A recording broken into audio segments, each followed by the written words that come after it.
معیشت رمضان کا رزق کی تنگی جو ہو جاتی ہے اس سے مشقتیں اٹھانی پڑتی ہیں، تو یہ زندگی بھی یہاں کی بھی جہنم ہو جاتی ہے، اور جس کی یہاں کی زندگی جہنمی ہے وہاں کی زندگی بھی جہنمی ہوگی۔ یہ نہیں کہ اس دنیا میں ذلت اور خواری کی زندگی بسر کرے، محتاجی اور محرومی کی زندگی بسر کرے، اور اس کے بعد مطمئن ہو کہ کوئی بات نہیں، یہاں یہ 4 دن کی زندگی ہے، اس طرح سے جس طرح ہوتا ہے گزارا کر لیجئے، بس اگلی زندگی میں آنکھیں بند کی ہم نے اور جنت کے اندر ہم چلے گئے، صاحب یہ کچھ نہیں۔ وہ کہتا ہے من کانا فی ہذہ اعمیٰ فہو فی الآخرۃ اعمیٰ، یہاں کا اندھا وہاں کا بھی اندھا ہی ہوگا۔ وہ اس لیے کہ وہ زندگی کو مسلسل قرار دیتا ہے۔ یہ ایک ہی زندگی ہے، ایک ندی چلی آ رہی ہے، پہلے ہمارے سامنے ہوتی ہے، پھر وہ باغ کی باڑ کے نیچے سے باغ میں داخل ہو جاتی ہے، ہماری نگاہوں سے اوجھل ہوتی ہے۔ زندگی وہی ہوتی ہے جو آب رواں کی طرح ندی کی طرح آگے چلتی ہے۔ زندگی ایک مسلسل زندگی جانے کا نام ہے۔ جس قسم کی یہاں زندگی بسر ہو رہی ہے اسی قسم کی زندگی آگے جا کے بسر ہوگی۔ اور یہ اتنا واضح ہو جائے کہ کسی حادثے کی وجہ سے، اتفاقیہ ایکسیڈنٹ کی وجہ سے چلتے ہوئے گڑھے میں گر جانا یہ اور بات ہے، لیکن گڑھے میں گرنے کے بعد مطمئن ہو جانا کہ اصل زندگی یہی گڑھے کی ہے، یہ باہر کی زندگی نہیں ہے، یہ ہے وہ چیز جو قرآن کہتا ہے کہ اس چیز کو، اس زندگی کو جو محتاجی اور محرومی اور مسکینی اور رزق کی تنگی کی زندگی ہے اس پہ مطمئن ہو جانا اور اس سے نکلنے کی کوشش نہ کرنا، یہ ہے جہنمی زندگی۔ اور یہاں تو معاملہ اس سے الٹ، یہی نہیں کہ اس زندگی پہ مطمئن ہو جاتے ہیں۔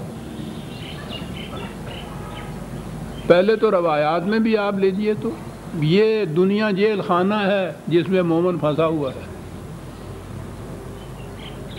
اس دنیا میں مومن کی حالت یہ ہے جیسے پانی کے باہر مچھلی کی حالت ہوتی ہے۔ دنیا ایک لاش ہے اور اس کے چاہنے والے کتے ہیں، یہ سارا کچھ۔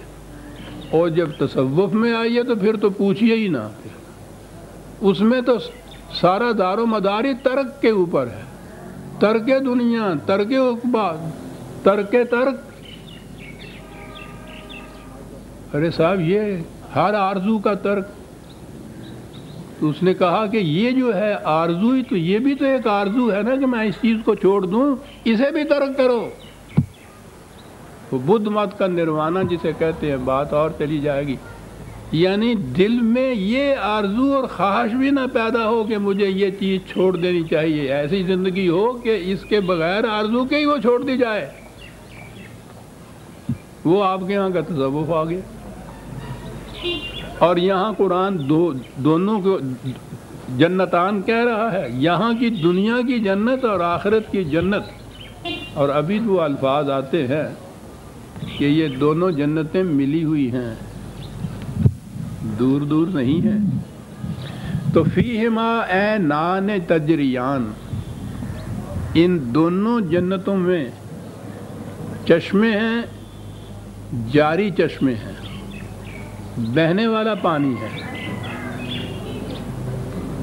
ہمیشہ نیچے ابلتا چلا آئے گا، مسکوب، اور بہتا چلا جائے گا، اور کوئی کسی چشمے کے سامنے بند لگا نہیں سکے گا۔ صاحب یوں ہی کسی نے لکیریں کھینچ کے کہا یہ میری زمین ہے، وہ جنت کی زندگی نہ رہی۔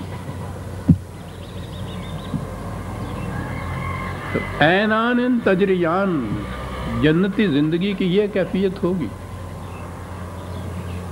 وہی نبی اکرم صلی اللہ علیہ وسلم نے جو اس جنتی زندگی کا، جس کو اسلامی نظام کہتے ہیں، جو فرمایا حضور نے کہ جس بستی میں کسی ایک شخص نے بھی رات کو اس طرح بسر کی کہ وہ بھوکا رہا، اس بستی سے خدا کی حفاظت کی ذمہ داری ختم ہو جاتی ہے۔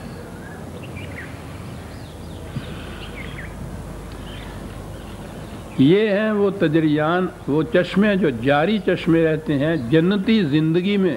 آپ سمجھ لیے نا بات آپ نے، جنت میں نا، جنتی زندگی میں کہیے۔ فیہما من کل فاکہۃ زوجان، پھر اب مختلف نعمتیں، ہر قسم کی لطیف اور لذیذ پھل، قسم قسم کے، انواع و اقسام کے، یہ سب چیزیں میسر ہوں۔ فَبِأَيِّ آلَاءِ رَبِّكُمَا تُكَذِّبَانِ، وہ تو ہر آیت کے بعد چلا آ رہا ہے نا۔ بتاؤ کہ خدا کی کن کن قدرتوں کرشمہ سازیوں سے تم ان تکذیب کرو گے، جھٹلاؤ گے ان کو۔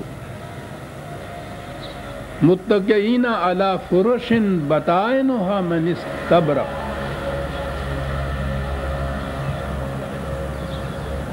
ایسے فرشوں پر بیٹھے ہوں گے۔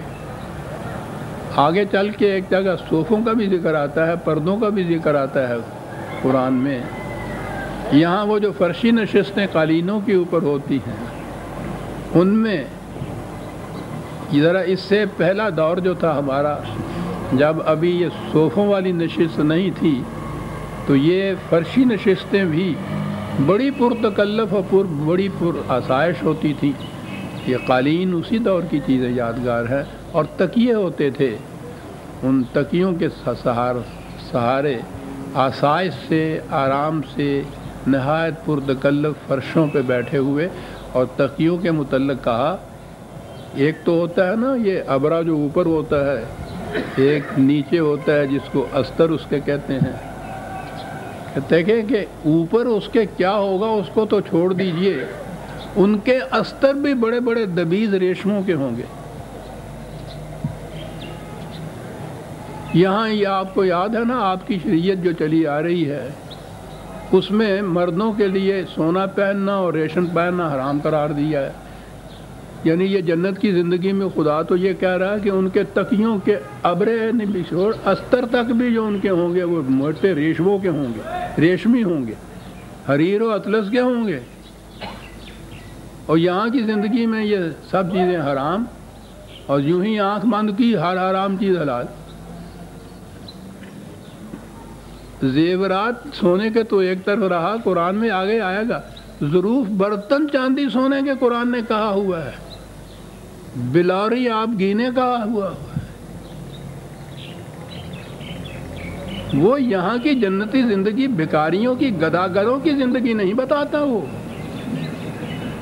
جو کچھ اللہ تعالیٰ نے انسان کے لیے آسائش اور رہائش کے لیے پیدا کیا ہے، اس سے متمتع ہونا، اتنی سی بات ہی ہے اس میں کہ ان حدود کے اندر رہتے ہوئے جو اس نے قائم کی ہیں، اس کے مطابق ان کا استعمال کرنا، ان سے متمتع ہونا۔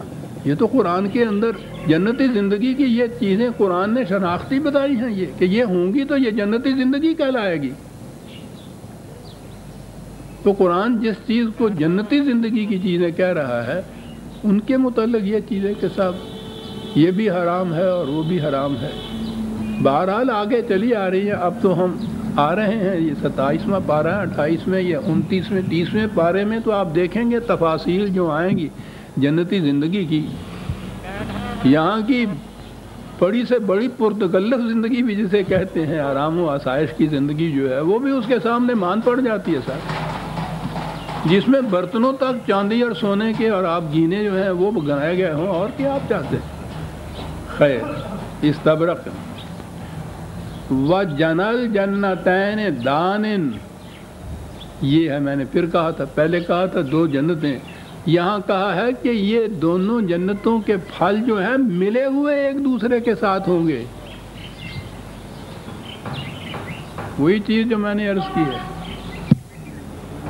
کہ زندگی تو ایک تسلسل کا نام ہے، مسلسل چلتی ہے۔ یہ حسن عمل کے جو نتائج جنت میں ہم، آخرت میں ہم جا کے کہتے ہیں نکلیں گے، قرآن کی روح سے وہ نتائج اس دنیا کے اندر نکلیں گے۔ یہاں کی زندگی جنتی زندگی ہوگی، ان کی خلاف ورزی سے یہاں کی زندگی جہنمی زندگی ہوگی۔ وَجَنَى الْجَنَّتَيْنِ دَانٍ، دونوں جنتوں کے پھل ملے ہوئے آپس میں ہوں گے، مسلسل ہے۔ فَبِأَيِّ آلَاءِ رَبِّكُمَا تُكَذِّبَانِ،